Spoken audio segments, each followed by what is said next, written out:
Students, this is Nas and today we will learn blood.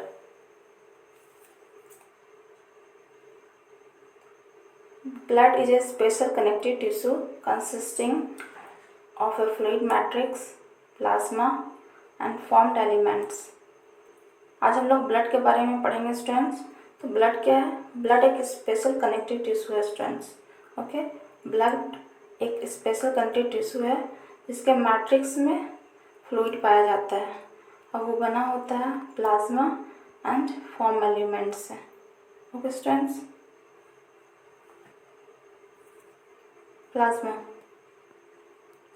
Plasma is a straw coloured.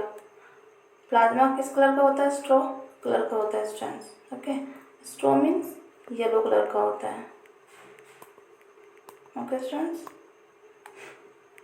viscous fluid consisting nearly 55% of the blood। अब students, ये plasma जो होता है वो viscous fluid है जो बना होता है almost 55% of the blood. 90 to 92% of the plasma is water and protein contribute 6 to 8% of it। अब यहाँ पे देखिएगा स्टूडेंट्स, तो प्लाज्मा में वाटर का जो परसेंटेज है वो कितना होता है स्टूडेंट्स? 92%। ओके, एंड प्रोटीन का जो कंट्रीब्यूशन है, तो प्रोटीन कितना पाया जाता है? 6 to 8% पाया जाता है स्टूडेंट्स। तो प्रोटीन में आपका 3 प्रकार का प्रोटीन मेजर देखा जाता है। एक हो गया fibrinogen, globulin, albumin. Okay students, fibrinogen, globulin and albumin, ये क्या है? मेजर प्रोटीन्स है। ओके स्टूडेंट्स,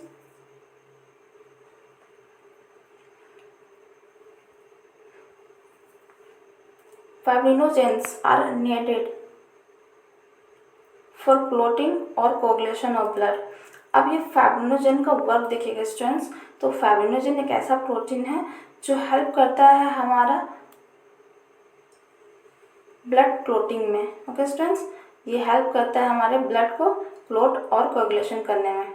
लाइक अगर हम कभी माइनर हमारा कट हो जाता है, ओके स्टूडेंट्स, एक्सीडेंटली अगर हम कट हो जाता है तो ये जो फाइब्रिनोजेन है वो हेल्प करता है हमारे ब्लड को क्लोट करने में। Globulins primary are involved in defence mechanism of the body. अब ग्लोब्यूलिन का फंक्शन देखिएगा स्टूडेंट्स, तो ग्लोब्यूलिन जो होता है उसका फंक्शन क्या है? डिफेंस मैकेनिज्म देता है ये बॉडी को। ओके स्टूडेंट्स, हमारे बॉडी को ये डिफेंस मैकेनिज्म देता है। जितने भी एंटीबॉडीज होते हैं ना स्टूडेंट्स, वो ग्लोब्यूलिन कहलाते हैं।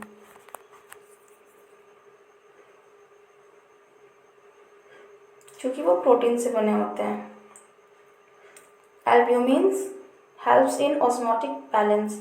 अब यहाँ पे देखोगे एल्ब्यूमिन का, तो एल्ब्यूमिन का क्या फंक्शन है स्टूडेंट्स? वो हेल्प करता है ऑस्मोटिक बैलेंस में। ओके स्टूडेंट्स,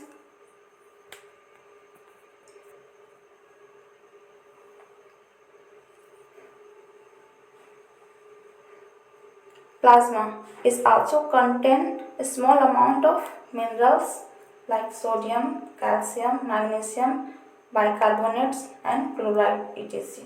ठीक है, प्लाज्मा में आपको क्या मिलेगा स्टूडेंट्स? प्लाज्मा में आपका स्मॉल अमाउंट ऑफ मिनरल्स देखने को मिलेगा। ठीक है, तो मिनरल्स में क्या क्या है? सोडियम है, कैल्शियम है, मैग्नीशियम है, बाइकार्बोनेट्स एंड क्लोराइड आयंस होते हैं। Okay students, glucose, amino acids, lipids etc। साथ ही साथ आपको क्या देखने को मिलेगा स्टूडेंट्स? साथ ही साथ आपको glucose, amino acid and lipids देखने को मिलेगा। ठीक है, are also present in the plasma, they are always in transit in the body. ठीक है, ग्लूकोज, अमाइनो एसिड्स और लिपिड्स भी देखने को मिलेगा स्टूडेंट्स। तो ये क्या है? ये प्रेजेंट होता है प्लाज्मा में। ठीक है, ये प्रेजेंट होता है हमारे प्लाज्मा में।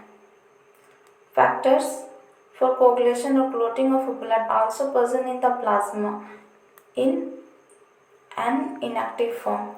अब जो फैक्टर होता है स्टूडेंट्स, जो रिस्पॉन्सिबल है हमारे ब्लड को क्लोट करवाने में और कोगुलेशन करवाने में, वो फैक्टर्स जो होता है वो कहाँ प्रेजेंट होता है, प्लाज्मा में, बट इनएक्टिव फॉर्म में प्रेजेंट होता है। Plasma without the clotting factor is called serum. अब प्लाज्मा से हम लोग क्लोटिंग फैक्टर को हटा देते हैं स्टूडेंट्स। प्लाज्मा से हम लोग क्लोटिंग फैक्टर को हटा देंगे तो क्या कहलाएगा स्टूडेंट्स, वो सीरम कहलाएगा। ओके, प्लाज्मा से हम लोग क्लोटिंग फैक्टर को क्या करते हैं स्टूडेंट्स, हटा देते हैं। ओके स्टूडेंट्स, तो ये क्या कहलाता है, सीरम।